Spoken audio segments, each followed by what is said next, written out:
Bonjour à tous, bienvenue pour l'émission Actu Jésus.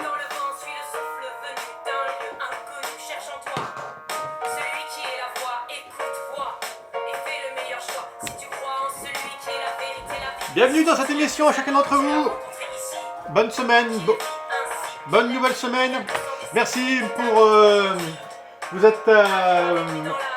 avoir abonné à la chaîne YouTube de chez Révélateur TV. Merci pour les 1000. Maintenant on est plus que 1000, tant mieux, allez-y. Et si c'est pas fait, allez-y. En toi. Alors aujourd'hui on est de nouveau avec Jésus, les disciples, Actu Jésus. L'actualité elle est super riche, on est bien d'accord dans l'attente aujourd'hui de l'annonce demain du Premier ministre qui va nous expliquer comment en France on va pouvoir se déconfiner. Et c'est vrai qu'il y a une certaine pression, j'avoue, parce qu'on veut tous savoir, et moi le premier évidemment, est-ce que je vais pouvoir faire les camps cet été avec tous ces jeunes, comment va pouvoir se passer la reprise des cours évidemment à la Chênois, et j'y tiens beaucoup à cette école. Et puis ce qu'on veut tous savoir aussi, c'est comment ça va se poursuivre tout cela, quoi. Est-ce que le déconfinement va pouvoir se faire dans des bonnes conditions? Ouh, il y a un peu de tension, j'avoue, et il y a de quoi vraiment confier tout ça à Jésus, parce que, ouais, bref, on a besoin de lui. D'autant plus que l'actualité est riche, hein, ça c'est sûr, et c'est aussi maintenant une émission qui s'appelle donc Actu Jésus, mais je vais aussi la mettre dans le Buzzcato. C'est quoi? Parce que le Buzzcato, de ces jours-ci, c'était un peu les revendications militantes de pas mal de prêtres, même d'évêques aussi, et de laïcs, qui ont exprimé le désir éminemment souhaitable de pouvoir de nouveau recélébrer l'Eucharistie. On est vraiment là tous d'accord. Et c'est ce que je disais dans des vidéos précédentes, attention de ne pas nous opposer. Au contraire, il y a vraiment l'unité, c'est qu'on désire tous l'Eucharistie. Après, le comment, ça c'est une autre histoire, le plus vite possible, évidemment. C'est pas simple, hein. Je vous assure de savoir comment on va faire pour que tout puisse se passer de la meilleure manière, quoi. Mais n'oublions jamais nos frères et sœurs qui souffrent autour de nous. Nous, on souffre du manque d'Eucharistie. Et ça, c'est vrai, mais il y a aussi tous nos frères et sœurs qui souffrent parfois même autour de nous, évidemment de maladies, on a beaucoup pensé à eux, mais aussi tous nos frères et sœurs qui souffrent de faim, hein. Il y a des gens qui ont faim. Et c'est sûr que cette crise, elle n'est pas uniquement Covid, vous comprenez? Et il y a tellement de gens au chômage, d'entreprises qui vont se casser la figure. Déjà, à l'heure actuelle, là, les secours catholiques, les sociétés Saint-Vincent-de-Paul, les paroisses parisiennes se mobilisent. Elles voient arriver des quantités de gens qui ont faim, ou des gens qui ont été chassés de chez eux et qui n'ont plus de lieu.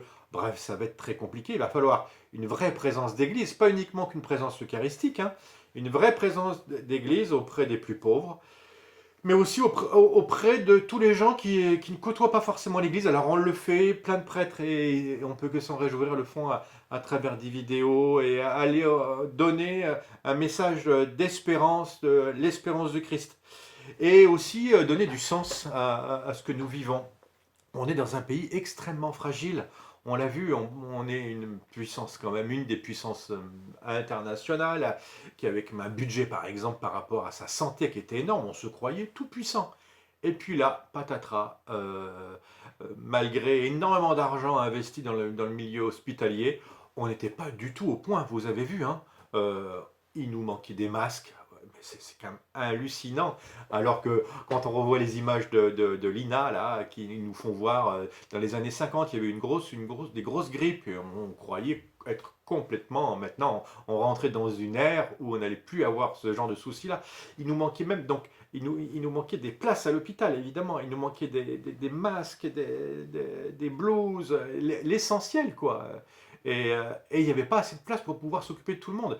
Il y a pas mal d'articles je vous en ai mis 2 dans ma page Facebook aujourd'hui, qui retracent tout ça, cette fameuse puissance qu'est la France et qui a été si peu et si mal organisée. Et puis avec cette détresse du choix, quand vous avez plus de 70 ans ou moins de 70 ans, lorsque vous arrivez avec un syndrome Covid à l'hôpital, C'est pas aussi simple, hein, et parfois on n'a pas traité tout à fait de la même manière les gens.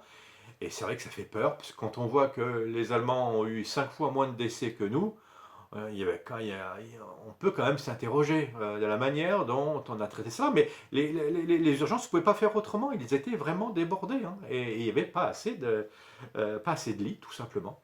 Donc il y a de quoi avoir peur. Et puis on se dit aussi, on a beaucoup investi dans quoi, et puis on a surtout endetté notre pays. Bref, tout ça, c'est pas commode, c'est pas facile. Jésus, quel est ton regard à toi par rapport à cette actualité qui est un peu morose et qui nous fait voir au moins nos failles? Mais alors, la question c'est soit je me lamente et je me recroqueville sur mon précaré en disant oui, nous l'Église, il faut que nous prions. Et vous voyez, des fois, il y a un petit côté cercle, oui, les derniers des Mohicans. Oui, on est entre nous et on se soucie pas de ce que vivent les autres. Ou bien, moi je crois que c'est une chance unique, exceptionnelle pour l'Église d'aujourd'hui, de pouvoir proposer autre chose. Et ce autre chose, c'est quoi? D'aller rejoindre tous nos frères. L'évangile d'aujourd'hui, c'est quoi? Jésus avait rassasié 5000 hommes et ses disciples l'avaient vu marcher sur la mer. Donc vous vous rendez compte, on est à l'apogée, on est dans ce qui se fait de mieux, quoi. L'église militante et l'église rayonnante du 19e siècle et du Moyen-Âge. Parfois, on aimerait pouvoir revenir à cela, hein, quand Jésus multiplie les pains et il y a un monde fou dans nos églises. Mais c'est plus le cas. Il arrive un moment donné où le Christ permet parfois permet la disette, hein. Le lendemain, la foule restée sur l'autre rive se rendit compte qu'il n'y avait eu là qu'une seule barque et que Jésus n'y était pas monté avec ses disciples, qui étaient partis sans lui. Ils sont là tous les disciples, hein, aujourd'hui. Cependant, d'autres barques venant de Tibériade étaient arrivées près de l'endroit où l'on avait mangé le pain après que le Seigneur eut rendu grâce. Quand la foule vit que Jésus n'était pas là, alors moi la foule aujourd'hui, je vous la représente avec tous ces gens-là issus d'une comédie musicale. Quand la foule vit que Jésus n'était pas là, ni ses disciples, les gens montèrent dans les barques et se dirigèrent vers Capharnaüm à la recherche de Jésus. Capharnaüm, c'est le pays de Pierre, hein. Là, c'est là où Pierre habite. Et donc Jésus est souvent en apostolat dans ce coin.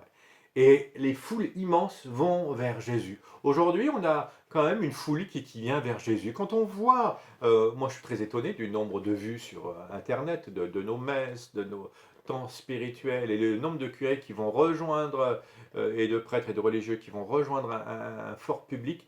C'est impressionnant, les gens ont faim, hein. L'ayant trouvé sur l'autre rive, ils lui dirent, Rabbi, quand es-tu arrivé ici? Jésus leur répondit, Amen, amen, je vous le dis, quand vous me cherchez, non parce que vous avez vu des signes, mais parce que vous avez mangé de ces pains et que vous avez été rassasiés. Donc pourquoi voulez-vous aller à la messe? Pourquoi voulez-vous prier? Pourquoi vous voulez prier Jésus? Parce que vous ne voulez plus de Covid, vous voulez vivre éternellement sur cette terre, vous voulez revenir dans le monde d'avant qui était un monde sans Dieu, hein? Est-ce qu'on se bat pour uniquement qu'un pain terrestre et puis un acquis euh, que nous pouvions avoir? Or, est-ce qu'on n'est pas en train d'être complètement purifié? Travailler non pas pour la nourriture qui se perd, mais pour la nourriture qui demeure jusque dans la vie éternelle. L'Eucharistie, on est d'accord, c'est cette nourriture-là. Mais pas que, hein. Donc il faut travailler pour la nourriture qui demeure jusque dans la vie éternelle. C'est pour ça qu'il faut appeler Jésus pour qu'il nous donne de grandes vocations de saints et de saintes qui, au milieu de la tempête, tiennent le cap et osent rappeler la vérité et ne pleurnichent pas, mais au contraire viennent donner de l'espérance à ce monde en disant oui, ça c'est vrai, là on est persécuté, là ça va pas, là il y a ci, il y a ça. Mais en même temps, au milieu du chaos, il y a une espérance. Regardez, le ciel est tout proche, c'est une occasion unique à saisir. Alors, travaillez non pas pour la nourriture qui se perd, mais pour la nourriture qui demeure jusque dans la vie éternelle, celle que vous donnera le Fils de l'homme, lui que Dieu le Père a marqué de son sceau. Ils lui dirent alors, tadam, que devons-nous faire pour travailler aux œuvres de Dieu? C'est peut-être ça ce que vous dites aujourd'hui. Alors, qu'est-ce qu'on fait? Eh bien, le Seigneur, l'Esprit Saint, jusqu'à la Pentecôte, va vous donner la solution. Il vient vous embaucher. Bienvenue au club, les amis. Jésus leur répondit, l'œuvre de Dieu, c'est que vous croyez en celui qui l'a envoyé. Et c'est lui. Vous croyez en Jésus? Eh bien, tant mieux. Vous allez voir maintenant, le Christ va vous envoyer, il va vous donner des audaces auprès des plus pauvres, auprès de la vie artistique, économique, sociétale, qu'importe, je ne sais pas où le Seigneur, en fonction de votre grâce et en fonction aussi de la grâce de Dieu qui a envie de passer à travers vous pour aller rejoindre les plus éloignés. C'est une chance unique pour l'Église d'aller rejoindre nos frères et nos sœurs. Vous voyez, après la grande guerre de 14-18, les prêtres avaient été là dans les tranchées hein, avec les soldats. Et après, même à cause de cette grande épidémie qui avait eu, la fameuse grippe espagnole qui avait tué 50 millions d'Européens, et bien malgré cela, et plutôt avec cela, l'Église avait retrouvé entièrement sa place parce que les prêtres, les chrétiens, les catholiques avaient été au rendez-vous. Alors, par pitié, ne perdons pas ce rendez-vous, ne loupons pas ce rendez-vous, tenons-nous prêts, évangélisons et soyons là présents auprès de nos frères et de nos sœurs. À très bientôt et à demain!